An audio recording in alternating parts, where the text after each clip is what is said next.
ನಮಸ್ತೆ ಗೆಳೆಯರೇ, ಎಲ್ಲರೂ ಹೇಗಿದ್ದೀರಾ? ಚೆನ್ನಾಗಿದ್ದೀರಾ ಅಂತ ಭಾವಿಸ್ತೀನಿ. ಈ ವರ್ಷದ ಕೊನೆಯಲ್ಲಿ ಹೆವಿ ಎಕ್ಸ್ಪೆಕ್ಟೇಷನ್ ಇದ್ದ ಸಿನಿಮಾಗಳಲ್ಲಿ ಡೆವಿಲ್ ಕೂಡ ಒಂದು. ಸಾಮಾನ್ಯವಾಗಿ ದರ್ಶನ್ ಅವರ ಸಿನಿಮಾ ಅಂದರೆ ಯಾವ ಥರ ಕ್ರೇಜ್ ಇರುತ್ತೋ ಅದಕ್ಕಿಂತ ಜಾಸ್ತಿನೇ ಕ್ರೇಜ್ ಈ ಸಿನಿಮಾಗೆ ಇತ್ತು ಅಂದರೆ ತಪ್ಪಾಗಲ್ಲ. ಯಾಕೆಂದರೆ ದರ್ಶನ್ ಅವರ ಪ್ರೆಸೆಂಟ್ ಸಿಚುವೇಶನ್ ಕಳೆದ 14ರಿಂದ 15 ವರ್ಷದ ಹಿಂದೆ ದರ್ಶನ್ ಅವರು ಇದೇ ಥರದ ಸಿಚುವೇಶನ್ ಫೇಸ್ ಮಾಡುವಂಥ ಸಂದರ್ಭದಲ್ಲಿ ಸಾರಥಿ ಅನ್ನೋ ಒಂದು ಸಿನಿಮಾ ರಿಲೀಸ್ ಆಗಿ ಬಾಕ್ಸ್ ಆಫೀಸ್ ಹೊಡೀಸ್ ಮಾಡಿ ದೊಡ್ಡ ಮಟ್ಟದಲ್ಲಿ ಬ್ಲಾಕ್ ಬಾಸ್ಟರ್ ಆಗಿ ಕಳೆದೋಗ್ತಾ ಇರೋ ದರ್ಶನ್ ಅವರ ಸ್ಟಾರ್ಡಮ್ನ ಮತ್ತೆ ದುಪ್ಪಟ್ಟು ಜಾಸ್ತಿ ಮಾಡಿಕೊಟ್ಟಿತ್ತು. ಅದೇ ಥರ ಡೆವಿಲ್ ಕೂಡ ಆಗುತ್ತೆ, ಮತ್ತೆ ಹಿಸ್ಟ್ರಿ ರಿಪೀಟ್ ಆಗುತ್ತೆ, ದರ್ಶನ್ ಅವರ ಪ್ರೆಸೆಂಟ್ ಸಿಚುವೇಶನ್ ಸಿನಿಮಾಗೆ ಪ್ಲಸ್ ಆಗುತ್ತೆ ಅಂತ ಬಹಳಷ್ಟು ನಿರೀಕ್ಷೆ ಇತ್ತು. ಆದರೆ ಡೆವಿಲ್ ಸಿನಿಮಾದ ಕಲೆಕ್ಷನ್ ದಿನದಿಂದ ದಿನಕ್ಕೆ ಕಡಿಮೆ ಆಗ್ತಿರೋದ್ರಿಂದ ಆ ನಿರೀಕ್ಷೆ ಹುಸಿಯಾಗಿದೆ. ಸಿನಿಮಾ ನೆಗೆಟಿವ್ ರಿವ್ಯೂಸ್ ತಗೊಂಡು ಕಲೆಕ್ಷನ್ನಲ್ಲೂ ಕೂಡ ಹಿಂದೆ ಉಳಿದಿದೆ. ಡೆವಿಲ್ ಚಿತ್ರದ ಮೊದಲ ವಾರದ ಕಲೆಕ್ಷನ್ 25 ಕೋಟಿ. ಇದು ಸಾಮಾನ್ಯ ಮೊತ್ತ ಅಲ್ಲ. ಕನ್ನಡದ ಒಂದು ಸಿನಿಮಾ ಕರ್ನಾಟಕದಲ್ಲಷ್ಟೇ ರಿಲೀಸ್ ಆಗಿ 25 ಕೋಟಿ ಒಂದು ವಾರಕ್ಕೆ ಕಲೆಕ್ಷನ್ ಮಾಡುತ್ತೆ ಅಂದರೆ ಅದು ಸಾಮಾನ್ಯವಾದ ವಿಚಾರ ಅಲ್ಲ. ಆದರೆ ಡೆವಿಲ್ ಸಿನಿಮಾಗೆ ಇದ್ದ ಎಕ್ಸ್ಪೆಕ್ಟೇಷನ್, ದರ್ಶನ್ ಅವರ ಸ್ಟಾರ್ಡಮ್ ಮತ್ತು ಅವ್ರಿಗಿರೋ ಫ್ಯಾನ್ ಬೇಸ್ಗೆ ಈ ಕಲೆಕ್ಷನ್ ಕಡಿಮೆನೇ. ದರ್ಶನ್ ಅವರು ಈಗಿನ ಸ್ಥಿತಿಯಲ್ಲಿ ಬೆನ್ನೋವಿದ್ರೂ ಕೂಡ ಕಮಿಟ್ಮೆಂಟ್ಗೆ ತಲೆಬಾಗಿ ನಿರ್ಮಾಪಕರಿಗೆ ಒಳ್ಳೆಯದಾಗಬೇಕು ಅಂತ ಸಿನಿಮಾ ಮುಗಿಸ್ಕೊಟ್ಬಿಟ್ಟು ಹೋದರು. ಇದ್ರೆ ನೆಮ್ಮದಿಯಾಗಿರಬೇಕು ಅನ್ನೋ ಹಾಡಿನ ಚಿತ್ರೀಕರಣ ಸಮಯದಲ್ಲಿ ದರ್ಶನ್ ಅವರಿಗೆ ಬೆನ್ನೋವು ಕಾಣಿಸ್ಕೊಂಡಾಗ ಅಲ್ಲೇ ಚಾಪೆ ಹಾಸ್ಕೊಂಡು ಮಲ್ಕೊಳ್ಳೋ ವಿಡಿಯೋ ಕೂಡ ಸೋಷಿಯಲ್ ಮೀಡಿಯಾದಲ್ಲಿ ವೈರಲ್ ಆಗಿತ್ತು. ಇಂಥ ಪರಿಸ್ಥಿತಿಯಲ್ಲೂ ಕೂಡ ದರ್ಶನ್ ಅವರು ಸಿನಿಮಾವನ್ನು ಮುಗಿಸ್ಕೊಟ್ಬಿಟ್ಟು ಹೋದರು. ಅವ್ರ ಫ್ಯಾನ್ಸ್ ಕೂಡ ಅವರ ಬಾಸ್ ಸಿನಿಮಾನ ತುಂಬ ಚೆನ್ನಾಗಿ ಪ್ರಮೋಷನ್ ಮಾಡಿ ಗ್ರ್ಯಾಂಡ್ ಓಪನಿಂಗ್ ಕೊಟ್ಟು ಮೊದಲ ದಿನದ ಕಲೆಕ್ಷನ್ 10 ಕೋಟಿ ದಾಟುವಂತೆ ಮಾಡಿದ್ರು. ಆದರೆ ನಿರ್ದೇಶಕ ಪ್ರಕಾಶ್ ವೀರ್ ಅವರು ಸಿನಿಮಾವನ್ನು ಚೆನ್ನಾಗಿ ಕಟ್ಕೊಡೋದ್ರಲ್ಲಿ ವಿಫಲರಾಗಿದ್ದಾರೆ. ಸ್ಯಾಕ್ ನಿಲಿಕ್ನ ವರದಿ ಪ್ರಕಾರ ಡೆವಿಲ್ ಚಿತ್ರದ ಮೊದಲ ದಿನದ ಕಲೆಕ್ಷನ್ 10 ಕೋಟಿ. ಮೊದಲ ದಿನ ಬೆಂಗಳೂರು ಒಂದರಲ್ಲೇ 950ಕ್ಕೂ ಹೆಚ್ಚು ಶೋಗಳನ್ನು ಕೊಡಲಾಗಿತ್ತು. ದರ್ಶನ್ ಅವರ ಅಭಿಮಾನಿ ಬಳಗ ಜಾಸ್ತಿ ಇರೋದ್ರಿಂದ ಬಿ ಸೆಂಟರ್, ಸಿ ಸೆಂಟರ್ನಲ್ಲೂ ಕೂಡ ಸಿನಿಮಾ ಮೊದಲನೇ ದಿನ ಹೌಸ್ಫುಲ್ ಆಗಿತ್ತು. ಆದರೆ ಎರಡನೇ ದಿನ ತೆಲುಗಿನ ಅಖಂಡ 2 ರಿಲೀಸ್ ಆಗಿ ಡೆವಿಲ್ನ ಅರ್ಧದಷ್ಟು ಶೋಗಳನ್ನು ಕಿತ್ಕೊಳ್ತು ಅಂದರೆ ತಪ್ಪಾಗಲ್ಲ. ಬೆಂಗಳೂರಲ್ಲಿ ಮೊದಲ ದಿನ 950ಕ್ಕೂ ಹೆಚ್ಚು ಶೋಗಳನ್ನು ಪಡೆದುಕೊಂಡಿದ್ದ ಡೆವಿಲ್ ಎರಡನೇ ದಿನ 460 ಶೋಗಳಿಗೆ ಇಳಿಕೆಯಾಗಿತ್ತು. ಡೆವಿಲ್ಗೆ ಅಖಂಡ 2 ಕಾಂಪಿಟೇಷನ್ ಕೊಡುವುದರ ಜೊತೆಗೆ ಬಾಕ್ಸ್ ಆಫೀಸ್ನಲ್ಲೂ ಕೂಡ ಕಮಾಲ್ ಮಾಡ್ತಾ ಇದೆ. ಹಾಗಾಗಿ ಡೆವಿಲ್ ಚಿತ್ರದ ಎರಡನೇ ದಿನದ ಕಲೆಕ್ಷನ್ ಸ್ಯಾಕ್ ನಿಲಿಕ್ನ ವರದಿ ಪ್ರಕಾರ 3.4 ಕೋಟಿ. ಆನಂತರ ಶನಿವಾರ ಭಾನುವಾರ ವೀಕೆಂಡ್ನಲ್ಲಿ ಸಿನಿಮಾ ಪಿಕಪ್ ಆಗಬಹುದು ಅಂತ ಅಂದ್ಕೊಂಡ್ರು. ಆದರೆ ಅದು ಕೂಡ ಆಗಲಿಲ್ಲ. ಶನಿವಾರದ ಕಲೆಕ್ಷನ್ 3.8 ಕೋಟಿ, ಭಾನುವಾರ 4 ಕೋಟಿ, ಮತ್ತು ಸೋಮವಾರ 1.45 ಕೋಟಿ, ಮಂಗಳವಾರ 1.5 ಕೋಟಿ. ಬುಧವಾರ ಗುರುವಾರ ಕಲೆಕ್ಷನ್ ಕೋಟಿಯಿಂದ ಲಕ್ಷಕ್ಕೆ ಇಳಿದಿದೆ. ಈ ವಾರ 45 ಹಾಗೂ ಮಾರ್ಕ್ ಸಿನಿಮಾಗಳು ರಿಲೀಸ್ ಆಗೋದ್ರಿಂದ ಡೆವಿಲ್ 30 ಕೋಟಿ ಕಲೆಕ್ಷನ್ ಮಾಡೋದೇ ಕಷ್ಟ ಅನ್ನೋ ಸಂದರ್ಭ ಎದುರಾಗಿದೆ. ರಣವೀರ್ ಸಿಂಗ್ ರವರ ಧುರಂಧರ್ ಅನ್ನೋ ಹಿಂದಿ ಸಿನಿಮಾ, ತೆಲುಗಿನ ಬಾಲಯ್ಯರವರ ಅಖಂಡ 2 ಇವೆರಡು ಸಿನಿಮಾಗಳು ಡೆವಿಲ್ ಚಿತ್ರವನ್ನು ಹಿಂದಿಕ್ಕಿವೆ ಅಂದರೆ ತಪ್ಪಾಗಲ್ಲ. ಡೆವಿಲ್ ಯಾಕೆ ಹಿಂಗಾಯಿತು? ನಿರ್ದೇಶಕ ಪ್ರಕಾಶ್ ವೀರ್ ಅವರು ಎಲ್ಲಿ ಎಡವಿದ್ರು?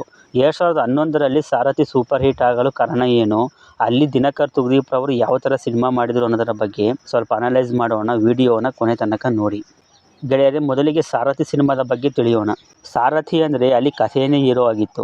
ಕಥೆ ಏನು ಕೇಳುತ್ತೋ ಅದನ್ನು ಮಾತ್ರ ದರ್ಶನ್ ಅವ್ರ ಕೈಯಿಂದ ಮಾಡಿಸಲಾಗಿತ್ತು. ಪಂಚಿಂಗ್ ಡೈಲಾಗ್ಗಳಿದ್ರೂ ಕೂಡ ಎಲ್ಲೂ ಓವರ್ ಅನ್ನಿಸ್ತಾ ಇರಲಿಲ್ಲ. ಕಾಮಿಡಿಗೆ ಅಂತ ಬಳಸ್ಕೊಂಡಿರೋ ಬುಲೆಟ್ ಪ್ರಕಾಶ್ ಹಾಗೂ ಇನ್ನೊಬ್ಬರಿದ್ದಾರೆ, ಅವ್ರ ಹೆಸರು ಗೊತ್ತಿಲ್ಲ. ಇವೆರಡು ಪಾತ್ರಗಳನ್ನು ಬಿಟ್ಟರೆ ಇನ್ನುಳಿದ ಎಲ್ಲ ಪಾತ್ರಗಳು ಸಿನಿಮಾಗೆ ಕನೆಕ್ಟ್ ಆಗಿದ್ವು. ಪ್ರೀ ಇಂಟರ್ವೆಲ್ನಲ್ಲಿ ಬರೋ ಒಂದು ಆಕ್ಷನ್ ಎಕ್ಸ್ಟ್ರಾ ಅನಿಸಿದ್ದು, ಇನ್ನು ಕ್ಲೈಮ್ಯಾಕ್ಸ್ನಲ್ಲಿ ಬರೋ ಒಂದು ಆಕ್ಷನ್ ಲ್ಯಾಗ್ ಅನಿಸಿದ್ದನ್ನು ಬಿಟ್ಟರೆ ಇನ್ನು ಎಲ್ಲ ಆಕ್ಷನ್ಗಳು ಕೂಡ ಕಥೆಗೆ ಬ್ಲೆಂಡ್ ಆಗಿದ್ವು. ದರ್ಶನ್ ಅವರ ಸ್ಟಾರ್ಡಮ್ನ ತೋರಿಸೋದಕ್ಕೋಸ್ಕರ ಎಕ್ಸ್ಟ್ರಾ ಏನನ್ನೂ ಆ್ಯಡ್ ಮಾಡಿರಲಿಲ್ಲ. ದರ್ಶನ್ ಅವರು ಒಬ್ಬರಿಗೆ ಹೊಡೆದ್ರೆ ಪಂಚ್ ಡೈಲಾಗ್ ಹೇಳಿದ್ರು ಕೂಡ ಸಿನಿಮಾದ ಕೋರ್ ಪಾಯಿಂಟ್ ಬಿಟ್ಟು ಹೊರ ಹೋಗ್ತಿರ್ಲಿಲ್ಲ. ಫಸ್ಟ್ ಹಾಫ್ನಲ್ಲಿ ಬರೋ ಪ್ರತಿಯೊಂದು ಸೀಕ್ವೆನ್ಸ್ ಕೂಡ ಕಥೆಗೆ ಇದು ಬೇಕಿತ್ತು ಅನಿಸೋ ಥರ ಇತ್ತು. ರೈತನದು ರೇಷ್ಮೆ ಆಳೋಗೋ ಒಂದು ಸೀಕ್ವೆನ್ಸ್ ಇದೆ. ಆ ಒಂದು ಸೀಕ್ವೆನ್ಸ್ ಕಥೆ ಬಿಟ್ಟು ಹೊರ ಬಂದರೂ ಅಲ್ಲೂ ಕೂಡ ಒಂದು ಮೆಸೇಜ್ ಇಟ್ಟಿದ್ರು ದಿನಕರ್ ತುಗದೀಪ್ ರವರು. ರೈತರನ್ನು ಕೇವಲವಾಗಿ ನೋಡಬಾರದು, ಟ್ರಾಫಿಕ್ ಪೊಲೀಸರ ನಿರ್ಲಕ್ಷ್ಯತನ, ಅಲ್ಲಿನ ರೈಟಿಂಗ್ ಕೂಡ ತುಂಬ ಚೆನ್ನಾಗಿತ್ತು. ಫಸ್ಟ್ ಹಾಫ್ನಲ್ಲಿ ಹುಟ್ಟಾಕೋ ಪ್ರಶ್ನೆಗಳಿಗೆಲ್ಲ ಸೆಕೆಂಡ್ ಹಾಫ್ನಲ್ಲಿ ತುಂಬ ನೀಟಾಗಿ ಕ್ಲಾರಿಫಿಕೇಷನ್ ಕೊಟ್ಟಿದ್ರು ದಿನಕರ್ ತುಗದೀಪ್ ರವರು. ಸಾರಥಿ ಸಿನಿಮಾದಲ್ಲಿರೋ ಒಂದು ಕುದುರೆಗೂ ಕೂಡ ಇಂಪಾರ್ಟೆಂಟ್ ಇತ್ತು. ಸಿನಿಮಾ ಪೂರ್ತಿ ಗ್ರಿಪ್ಪಿಂಗ್ ಸ್ಕ್ರೀನ್ ಪ್ಲೇಯಿಂದ ಎಲ್ಲೂ ನಮಗೆ ಬೋರ್ ಅನ್ನಿಸ್ತಾ ಇರಲಿಲ್ಲ. ಬರೀ ಫ್ಯಾನ್ಸ್ಗಳಿಗೆ ಮಾತ್ರವಲ್ಲದೆ ನಾರ್ಮಲ್ ಆಡಿಯನ್ಸ್ಗಳು ಕೂಡ ಸಿನಿಮಾವನ್ನು ಮೆಚ್ಕೊಳ್ಳೋ ಥರ ಇತ್ತು. ಆ ಕಾರಣಕ್ಕಾಗಿಯೇ ಸಿನಿಮಾವನ್ನು ಎಲ್ಲ ವರ್ಗದ ಜನಗಳು ಇಷ್ಟಪಟ್ಟರು. ದಿನದಿಂದ ದಿನಕ್ಕೆ ಥಿಯೇಟರ್ಗಳ ಸಂಖ್ಯೆ ಜಾಸ್ತಿ ಆಯ್ತಾ ಹೋಯಿತು, ಕಲೆಕ್ಷನ್ ಕೂಡ ಜಾಸ್ತಿ ಆಯಿತು. ದರ್ಶನ್ ಅವರು ಬಾಕ್ಸ್ ಆಫೀಸ್ ಸುಲ್ತಾನ್ ಅನ್ನೋದನ್ನು ಪ್ರೂವ್ ಮಾಡ್ತು. ಆದರೆ ಡೆವಿಲ್ ವಿಚಾರದಲ್ಲಿ ಹೀಗಾಗಲಿಲ್ಲ. ಡೆವಿಲ್ನಲ್ಲಿ ದರ್ಶನ್ ಅವರು ಡಬಲ್ ರೋಲ್ ಮಾಡಿದ್ದಾರೆ. ಒಂದು ಕೃಷ್ಣ ಅನ್ನೋ ಪಾತ್ರ, ಇನ್ನೊಂದು ಡೆವಿಲ್. ಇಲ್ಲಿ ಡೆವಿಲ್ ಅನ್ನೋ ಪಾತ್ರವನ್ನು ಡಿಸೈನ್ ಮಾಡಿರೋದೇ 90% ಫ್ಯಾನ್ಸ್ಗಳಿಗೆ ಅನ್ನೋ ಥರ ಇದೆ. ಯಾವ ಪಾತ್ರಕ್ಕೂ ಇಂಪಾರ್ಟೆಂಟ್ ಅನ್ನೋದು ಇಲ್ಲ. ಡೆವಿಲ್ ಎಷ್ಟು ಕೆಟ್ಟವನು ಅನ್ನೋದನ್ನು ರಿಜಿಸ್ಟರ್ ಮಾಡೋದಕ್ಕೋಸ್ಕರ ಹಲವಾರು ಸೀಕ್ವೆನ್ಸಸ್ಗಳನ್ನು ತಂದಿದ್ದಾರೆ. ಅದು ಫ್ಯಾನ್ಸ್ಗಳನ್ನು ಬಿಟ್ಟರೆ ಬೇರೆ ಆಡಿಯನ್ಸ್ಗಳಿಗೆ ಕನೆಕ್ಟ್ ಆಗೋದು ತುಂಬ ಕಷ್ಟ. ಎಕ್ಸಾಂಪಲ್ ಆಗಿ ಹೇಳೋದಾದರೆ ಶರ್ಮಿಳಾ ಮಾಂಡ್ರೆ ಅವರ ಪಾತ್ರ ಇದು ಅನ್ನೆಸೆಸರಿ ಅಂತ ಅನಿಸ್ತು.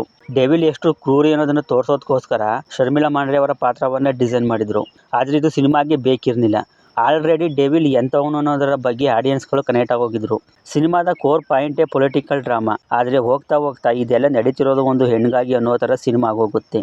ಅಲ್ಲೂ ಕೂಡ ತುಂಬಾ ವೀಕ್ ರೈಟಿಂಗ್. ಫಸ್ಟ್ ಹಾಫ್ನಲ್ಲಿ ಅಚ್ಯುತ್ ಕುಮಾರ್ ಅವರು ಆ ಕುರ್ಚಿ ಮೇಲೆ ಕೂತ್ಕೊಳ್ಳುವಂತಹ ಒಂದು ಸೀನ್ ಇದೆ. ಅಲ್ಲಿ ಜನ ಏನೋ ಮೈಂಡ್ ಗೇಮ್ ನಡೀತಾ ಇದೆ ಇಲ್ಲಿ ಮುಂದೆ ಅಚ್ಯುತ್ ಕುಮಾರ್ ಅವರ ಪಾತ್ರ ಅನ್ಎಕ್ಸ್ಪೆಕ್ಟೆಡ್ ಆಗಿ ಏನಾದರೂ ಮಾಡುತ್ತೆ ಅಂದ್ಕೊಳ್ತಾರೆ. ಆದರೆ ಅದು ಕೂಡ ಆಗಲಿಲ್ಲ. ಎಲ್ಲದಕ್ಕಿಂತ ಮೇಜರ್ ಆಗಿ ಕ್ಲೈಮ್ಯಾಕ್ಸ್ ತುಂಬ ಜನಕ್ಕೆ ಕನೆಕ್ಟ್ ಆಗಿಲ್ಲ. ಇದೊಂದು ಸಿಂಪಲ್ ಕಥೆ.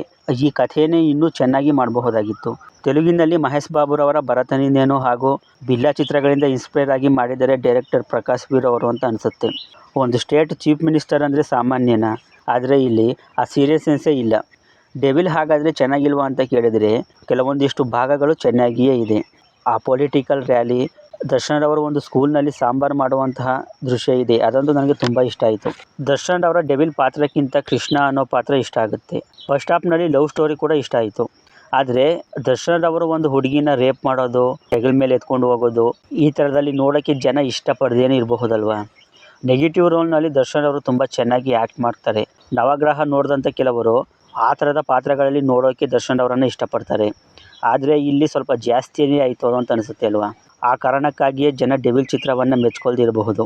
ಗೆಳೆಯರೇ, ಒಂದು ಸಿನಿಮಾ ಸ್ಕ್ರಿಪ್ಟ್ ಚೆನ್ನಾಗಿದ್ದು ಹೊಸದಾಗಿ ಏನಾದರೂ ಟ್ರೈ ಮಾಡಿದರೆ, ಗ್ರಿಪ್ಪಿಂಗ್ ಸ್ಕ್ರೀನ್ ಪ್ಲೇ ಇದ್ದರೆ, ತುಂಬ ಚೆನ್ನಾಗಿ ಪ್ರೆಸೆಂಟ್ ಮಾಡಿದರೆ ಮಾತ್ರ ಆ ಸಿನಿಮಾ ಸೂಪರ್ ಹಿಟ್ ಆಗುತ್ತೆ, ಕಲೆಕ್ಷನ್ ಕೂಡ ಮಾಡುತ್ತೆ.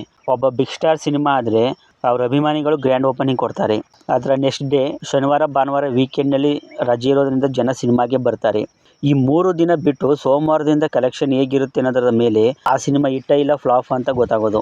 ಸೋಮವಾರದಿಂದ ಜನ ಥಿಯೇಟರ್ಗೆ ಬಂದು ಸಿನಿಮಾ ನೋಡಬೇಕಾದ್ರೆ ಆ ಸಿನಿಮಾ ಚೆನ್ನಾಗಿರಬೇಕು. ಬರೀ ಫ್ಯಾನ್ಸ್ಗಳಿಗಾಗಿ ಸಿನಿಮಾ ಮಾಡಿದರೆ ಫ್ಯಾನ್ಸ್ ಅಷ್ಟೇ ನೋಡ್ತಾರೆ. ಸಾರಥಿ ಸಿನಿಮಾ ಬರೀ ಅಭಿಮಾನಿಗಳಿಗಾಗಿ ಮಾಡಿರಲಿಲ್ಲ. ಒಬ್ಬ ಆಟೋ ಡ್ರೈವರ್ ಕೂಡ ನೋಡುವಂಥ ಸಿನಿಮಾ ಆಗಿತ್ತು, ಒಬ್ಬ ರೈತ ನೋಡುವಂಥ ಸಿನಿಮಾ ಆಗಿತ್ತು, ಎಲ್ಲದಕ್ಕಿಂತ ಹೆಚ್ಚಾಗಿ ಫ್ಯಾಮಿಲಿ ಕೂತು ನೋಡುವಂತಹ ಸಿನಿಮಾ ಆಗಿತ್ತು. ಆ ಕಾರಣಕ್ಕಾಗಿಯೇ 2011ರಲ್ಲಿ ಸಾರಥಿ ಸಿನಿಮಾವನ್ನು ಫ್ಯಾನ್ಸ್ಗಳು ಗ್ರ್ಯಾಂಡ್ ಓಪನಿಂಗ್ ಕೊಟ್ಟರು. ಜನ ಕೂಡ ಸಿನಿಮಾವನ್ನು ಮೆಚ್ಕೊಂಡ್ರು. ಅಲ್ಲಿಂದ ದರ್ಶನ್ ಅವರ ಸ್ಟಾರ್ಡಮ್ ಕೂಡ ಇನ್ನೂ ಸ್ವಲ್ಪ ಜಾಸ್ತಿ ಆಯಿತು. ಆದರೆ ಡೆವಿಲ್ನಲ್ಲಿ ಈ ಎಲ್ಲ ಅಂಶಗಳನ್ನು ಜನ ಮಿಸ್ ಮಾಡಿಕೊಂಡ್ರು. ಈ ವಿಡಿಯೋವನ್ನು ದರ್ಶನ್ ಅವರ ಅಭಿಮಾನಿಗಳು ಯಾರಾದರೂ ಪೂರ್ತಿಯಾಗಿ ನೋಡಿದರೆ ನೆಗೆಟಿವ್ ಕಮೆಂಟ್ ಮಾಡಬಹುದು. ಆದರೆ ಫ್ಯಾಕ್ಟ್ ಇದೆ. ಇದನ್ನು ಕೆಲವು ಅಭಿಮಾನಿಗಳು ಒಪ್ಕೊಳ್ತಾರೆ, ಇನ್ನು ಕೆಲವು ಅಭಿಮಾನಿಗಳು ಒಪ್ಕೊಳ್ಳೋದಿಲ್ಲ. ಇಲ್ಲಿ ತನಕ ವಿಡಿಯೋ ನೋಡಿದ್ದಕ್ಕಾಗಿ ಧನ್ಯವಾದಗಳು. ನಾನು ಹೇಳಿದ್ದು ಸರಿ ಅನಿಸಿದ್ರೆ ಅಥವಾ ತಪ್ಪು ಅನಿಸಿದ್ರು ಕೂಡ ಕಮೆಂಟ್ ಮಾಡಿ ತಿಳಿಸ್ಕೊಡಿ. ವಿಡಿಯೋ ಇಷ್ಟ ಆಗಿದ್ರೆ ಒಂದು ಲೈಕ್ ಮಾಡಿ. ಇದೇ ಥರ ವಿಡಿಯೋಗಳಿಗಾಗಿ ನನ್ನ ಚಾನಲ್ ಸಬ್ಸ್ಕ್ರೈಬ್ ಮಾಡ್ಕೊಂಡು ಸಪೋರ್ಟ್ ಮಾಡಿ. ಸಿಗೋಣ ಮುಂದಿನ ವಿಡಿಯೋದಲ್ಲಿ. ಬಾಯ್.